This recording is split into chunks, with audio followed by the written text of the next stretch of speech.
Hello Mario Booster, selamat datang kembali di channel Mario Angelo. Akhirnya Pak ya, kita udah menonton film The Flash dan gua udah rewatch untuk yang kedua kalinya. Dan akhirnya gua mendapatkan kelebihan dan kekurangan yang gua dapatkan ketika menonton film The Flash ini Pak ya.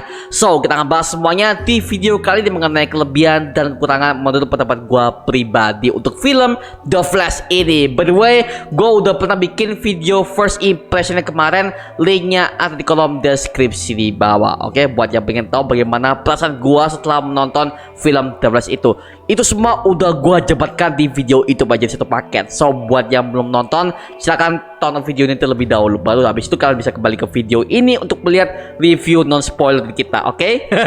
So kita bahas semuanya di video kali ini. Tapi sebelum itu jangan lupa tekan tombol subscribe guys, karena kalau kalian tekan tombol subscribe dan like video ini sebanyak-banyaknya dan juga share video ini ke teman-teman kalian, maka gua akan jauh lebih semangat lagi buat video untuk kalian. So Mario Booster, let's break down this video.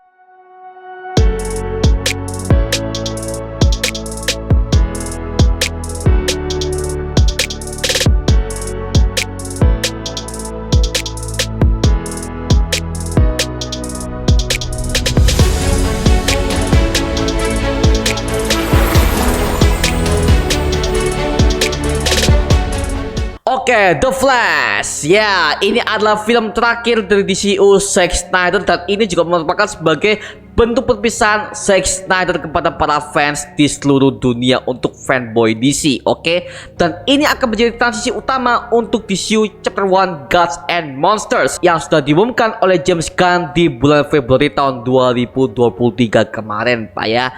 Nah, sekarang kita akan bahas mengenai kelebihan dan kekurangan yang gua dapatkan ketika menonton film The Flash ini. So mungkin buat yang belum nonton film The Flash ya sekarang ya, it's okay, gak apa-apa, karena ini gua akan jamin video ini akan bebas dengan spoiler. Oke, jadi buat kalian belum nonton pun aman kok, aman, gua jamin aman 100% untuk video review non spoiler ini ya. So langsung aja kita sikat cuy. Yang pertama, konsep multiverse lebih gila, lebih madness. Oke, ini buat kalian yang pernah mengatakan, oh bang, multiverse madness itu juga madness, Loki juga madness, No Way Home juga madness. Well, gue akui mereka juga madness di setiap level yang berbeda-beda. Tapi untuk DC, untuk The Flash, mereka tuh jauh di atas rata-rata pak. Literally cameo-cameo dan juga berbagai macam multiverse yang mereka sampaikan, literally itu juga chaos. Bahkan ini menceritakan tentang kehancuran multiverse itu sendiri. Apalagi buat kita para fanboy DC, kita udah tahu ya bagaimana kehancuran multiverse yang telah disebabkan oleh kejadian Flashpoint yang akan disebabkan oleh si biang kerok yang satu ini, yaitu Barry Allen alias The Flash dari timelinenya DCU. So gua yang udah nonton sih, oh my god, anjir, multiverse-nya lebih gila dan jauh lebih masif dengan kehancuran yang begitu dahsyat dan juga tampaknya lebih mengerikan di bagian ending filmnya. Ini buat kalian udah nonton pasti tahu ya mengenai bagaimana hancurnya sebuah timeline, hancurnya semua jembatan untuk menuju ke multiverse, semuanya hancur total karena satu orang yang sudah merubah sejarah masa lalu, dan itu akan berdampak kepada masa depan dan juga ruang dan waktu, space and time. Kalau gue bisa perkirakan, hampir seperti kayak Spider-Man Across the Spider-Verse, yang dimana level multiverse ya itu juga masif, tapi bedanya itu hanya format animasi. Tapi kalau di sini itu udah format live action. Literally kalian harus nonton film The Flash ini Pak sebagai bentuk kebangkitan DC Universe. Gitu Pak ya. Oke, lanjut. Yang kedua, acting dan storytelling pemeran utama. Mohon maaf nih, ini gua harus puji kepada satu aktor yang satu ini, yaitu Ezra Miller. Oke, ini gue yakin nih buat yang udah mendengarkan nama Ezra Miller, gue yakin kalian para penonton pasti ada yang ngomong, bang, Ezra Miller tuh aktor bermasalah segala macam. Jangan salah, kalian belum melihat film-filmnya dia udah pernah ia perankan. Dia tuh adalah aktor terhebat pak, maaf pak. Ezra Miller tuh adalah the best aktor. Dia bisa memerankan siapa saja. Bahkan kalau kalian udah tahu ya, dia tuh menjadi Kratos di film Fantastic Beasts aja, di dua film itu walaupun gua nggak suka, tapi gua melihat aktingnya Ezra Miller itu jauh lebih keren banget, Pak. Dia bisa memerankan sebuah karakter yang ambigu tapi memiliki tujuan yang diperbudak oleh tokoh villain utamanya. Nah, itu adalah storytelling yang bisa dibilang cukup epic, dan well, Ezra Miller berhasil memerankan karakter seperti itu. Dan ketika dia memerankan The Flash di sini, aktingnya jauh lebih mantep, Pak. Oke, bahkan gua udah melihat potensinya dia di JL Snyder Cut. Gua bisa melihat betapa dia itu menjadi Barry Allen as The Flash, yang dimana dia itu memiliki tanggung jawab untuk menyelamatkan satu kota Central City. Setelah itu dia memiliki masalah keluarga, yang dimana bapaknya dipenjara lah, terus ibunya meninggal lah, dan dia menjadi depresi segala macam, bahwa dia itu ingin membebaskan bapaknya dari penjara. Dan itu akan dijelaskan semuanya di film The Flash ini, Pak. Wow, bagus banget, aktingnya udah bagus, bahkan storytellingnya untuk menggambarkan karakter si Barry Allen ini itu jauh lebih dapet, Pak. Oke, dan itu sesuai dengan apa yang diarahkan oleh pada komik Flashpoint yang ketika itu akan masuk kepada transisi universe-nya New 52. Oke, so literally storytellingnya udah dapet, bahkan aktingnya juga jauh. Makanya gue juga harus memberikan tepuk tangan untuk Andy Muschietti dan juga James Gunn yang turut membantu dalam mengerjakan project The Flash ini, Pak. Wow, pantesan aja mereka juga seru banget ya untuk mempromosikan film The Flash ini, karena well, hasilnya bagus banget. Makanya wow, meskipun dia adalah aktor bermasalah, tapi gua nggak peduli soal itu. Gua nggak peduli dengan apa yang udah pernah dilakukan kepada dunia nyata, tapi yang gua fokuskan adalah karakter yang ia perankan. Well, Zack Snyder juga berhasil untuk mengcasting si Ezra Miller sebagai Barry Allen alias The Flash ini ketika dia memulai projectnya di Batman v Superman Dawn of Justice. Gue masih ingat Ezra Miller itu pertama kali diumumkan sebagai The Flash di tahun 2014 akhir. Ketika itu ada di acara CinemaCon kalau nggak salah ya, ketika mereka itu akan mengumumkan film Batman v Superman, tapi pemerannya itu masih dirahasiakan. Dan yang dibocorkan itu adalah pemeran The Flash, yaitu Ezra Miller, seperti itu ya. Dan itu berbarengan dengan tayangnya series The Flash versi Grant Gustin di CW. Nah, sama-sama tahun 2014. Makanya ini juga sebagai callback juga sih buat kita yang udah pernah menikmati series The Flash ya. Oh, gila banget sih, Ezra Miller the best lah ya. Makanya gua puji banget sih dia bisa memerankan karakter si Barry Allen versi muda, dan juga ada Barry Allen versi alternatif lain. Nah, jadi ada banyak banget Barry Allen yang akan kalian lihat di The Flash ini, Pak. Literally ini adalah the madness of multiverse. Ini baru multiverse of madness. Ini baru. Makanya gue juga akhirnya bersyukur, Pak, bisa melihat kehancuran multiverse yang jauh lebih masif dan jauh lebih brutal ketimbang di versi komiknya.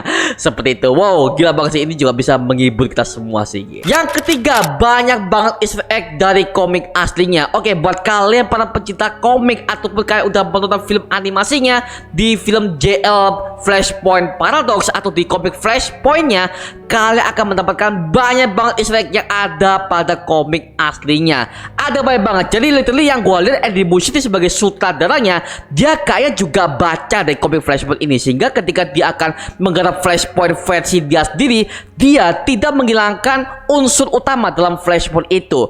Dia yang menambahkan berbagai macam unsur-unsur baru, juga berbagai macam cameo-cameo yang membuat kita bernostalgia. Itu yang gue rasakan. Makanya ketika easter egg yang muncul, well, itu juga dibarengi dengan berbagai macam scene-scene baru yang akan digarap oleh Andy Muschietti dan James Gunn ini, Pak ya. Literally kita akan mendapatkan banyak banget easter egg yang gak terhitung jumlahnya. Literally ini membuat gua ingat kepada Spider-Man Across the Spider-Verse, yang dimana ada banyak banget easter egg yang mengarah kepada berbagai macam varian Spider-Man di berbagai macam multiverse Marvel. Nah, sama kayak ini, The Flash juga main multiverse dan juga main berbagai macam easter egg yang ada pada komik originalnya. Wow, gila banget sih. Makanya gue yang udah membaca komik Flashpoint-nya, gue udah pernah menonton film The Flash series, bahkan gue juga ngikutin Arrowverse. Wow, hasilnya easter egg-nya jauh lebih gila dan jauh lebih masif ya. Tapi kita akan bahas semua berbagai macam easter egg-nya ada di penjelasan ending dan post credit scene nanti ya, ditunggu aja, oke? Yang keempat, perpisahan Snyderverse yang jauh lebih emosional. Film The Flash ini adalah film penutup bagi DCU alias DCU-nya versi Zack Snyder dari film Man of Steel hingga akan ditutup dengan film The Flash ini Pak ya. Wow, ini adalah perpisahan yang menurut gua itu jauh lebih kena banget di kita, tapi dengan konsep ceritanya The Flash.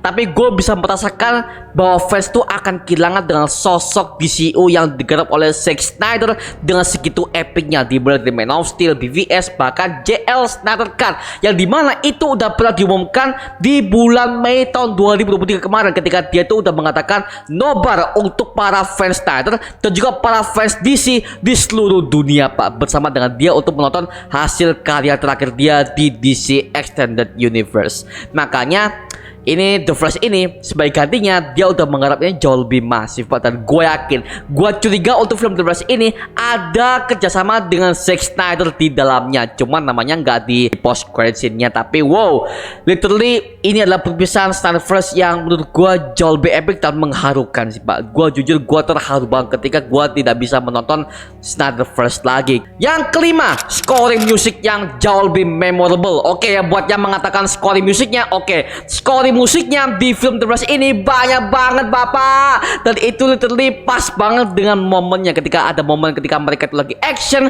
atau momen ketika mereka itu lagi sedih, drama, marah, segala macam, tegang, semuanya ada dan itu begitu memorable. Jadi selain mereka itu memiliki sebuah official soundtrack yang dimana itu berbagai macam gue dapatkan ada di seriesnya The Flash versi Grant Gustin lah, atau dari Batman Keaton.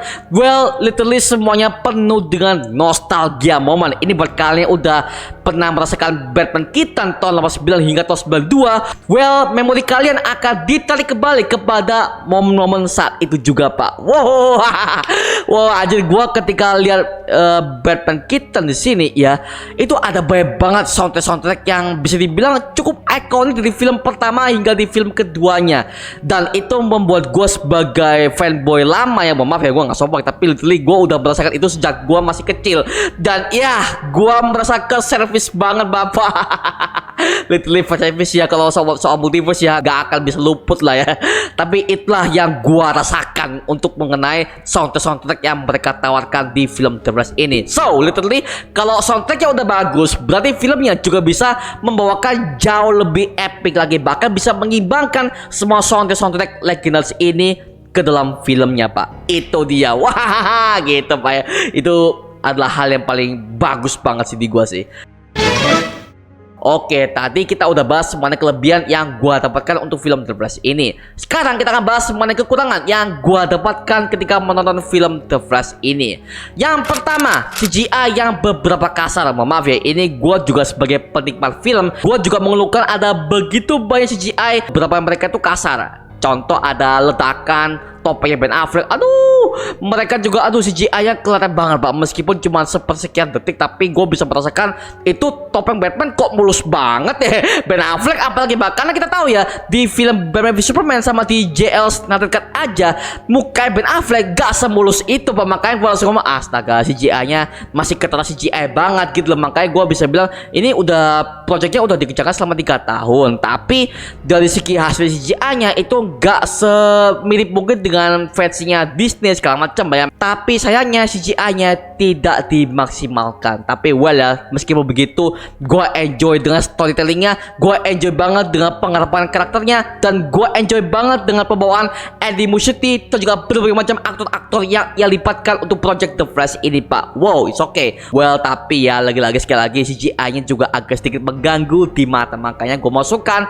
ke list kekurangan untuk film The Flash ini Pak ya. Aduh, sayang banget itu kalau itu CGI-nya diperbaiki lagi dan juga lebih mulus lagi, gua jamin The Flash juga bisa mengalahkan levelnya No Way Home dan juga Multiverse of Madness. Gue yakin itu bisa sih Pak, karena lagi-lagi itu komplit Pak. Gini loh, kalau kita udah melihat film itu ya tanpa ada plot hole, apalagi itu soal multiverse, well itu bisa menjadi kebanggaan buat diri kita sendiri sebagai penonton. Akhirnya kita bisa memecahkan kasus multiverse yang ada dalam satu film. Makanya The Flash ini meskipun kalian gak mengikuti DCU itu gak masalah Pak. The Flash ini bisa menjadi film stand alone untuk versinya Flashpoint dalam live action. Oke, makanya Makanya gue juga seneng sih ngeliat banyak banget reviewer yang mereka tuh gak ngikutin DC, tapi mereka suka dengan konsep multiverse yang dibawakan oleh The Flash ini, Pak. Literally semuanya pure suka. Makanya di Rotten Tomatoes, IMDb segala macam mereka kasih rating yang sangat tinggi untuk film The Flash ini, Pak ya. Ya meskipun kekurangannya tadi ada CGI yang kasar, well gue bodo amat, tapi akhirnya gue bisa menikmati, Pak. Meskipun CGI-nya ya begitulah ya. Ya lo tau lah ya, DC juga nggak yang serealistis Disney, Marvel. Ya memang lisensinya udah dibeli sih, Pak ya. Tapi well gue nggak peduli, tapi yang penting gue suka sih, Pak, dengan film The Flash yang satu ini. Yang kedua, yang terakhir itu adalah sisi kematian yang kurang epic. Jadi di film The Flash ini akan ada berbagai macam kematian-kematian dari semua karakter yang penting, dan maaf, semua sisi kematian yang mereka tawarkan di sini tidak memorable sama sekali, bahkan gak bikin gua sedih. Literally gak bikin gua sedih. Malahan yang bikin gua sedih itu adalah kematian si ibunya Barry Allen, sama persis dengan apa yang ada di komik Flashpoint kemarin. Makanya ketika gua melihat ada berbagai macam karakter penting yang mati, gua gak merasa itu epic, kosong. Makanya aduh sayang banget, Pak. Padahal kalau itu seharusnya akan dipertajam lagi dengan naskahnya, actingnya segala macam, itu bisa jadi lebih baik, Pak. Maaf banget, itu sisi kematiannya gak memorable sama sekali. Makanya gue bisa melupakan sisi kematian dari si itulah, si inilah. Aduh sayang banget. Makanya gue agak menyayangkan di sini itu sih. Padahal dengan momen kematian yang begitu sakral, itu akan bisa membuat kita sebagai para fans, ternyata mereka mati seperti ini di timeline alternatif. Nah itu dia, Pak. Makanya saya banget untuk sisi kematian yang mereka itu tidak memorable ya. Makanya gue bisa langsung aduh, yang gue memorable itu adalah ketika ya konsep multiverse-nya, CGI-nya, cameo-nya, ceritanya, emosinya si Barry Allen ini itu literally semua dapat banget, Pak. Apalagi dengan kedekatan dia dengan ibunya, sama persis dengan apa yang ada di building up komik dan juga seriesnya The Flash di CW. Well, itu yang gua rasakan sih, benar. Itu yang gua dapatkan ketika menonton film The Flash ini. Dengan kelebihan dan kekurangan ini, konklusinya adalah gua masih tetap suka dengan film The Flash ini. Bahkan gua berani kasih film The Flash ini nilai 10 dari 10. Dan itu udah pernah gua jelaskan di video first impression kemarin yang udah gua bikin videonya. Udah ada linknya di kolom deskripsi di bawah, oke?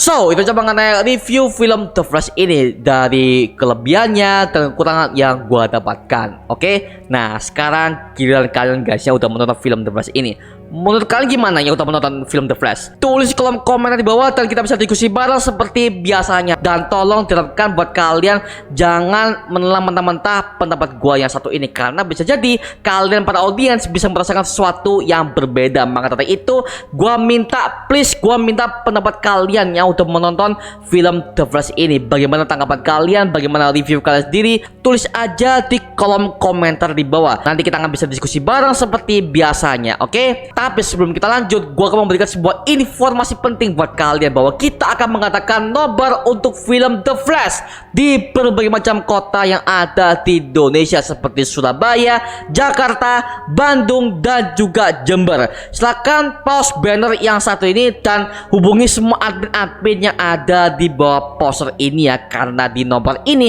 kita nggak cuma nobar doang, tapi kita juga mengadakan diskusi dan juga giveaway buat kalian yang beruntung untuk mendapatkan barang eksklusif dari kami. Oke, so tunggu apa lagi? Langsung aja join nobar bersama kita untuk film The Flash ini. See you in the nobar.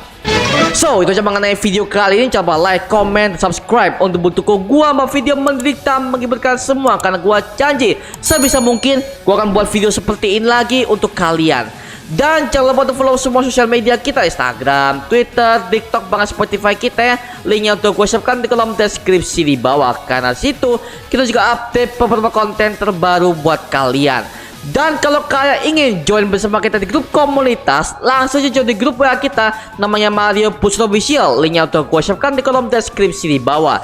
Dan juga terima kasih buat kalian yang bergabung ke membership community. Nama gua Mario Jelota. Sampai ketemu di video berikutnya. Adios semuanya. Woo!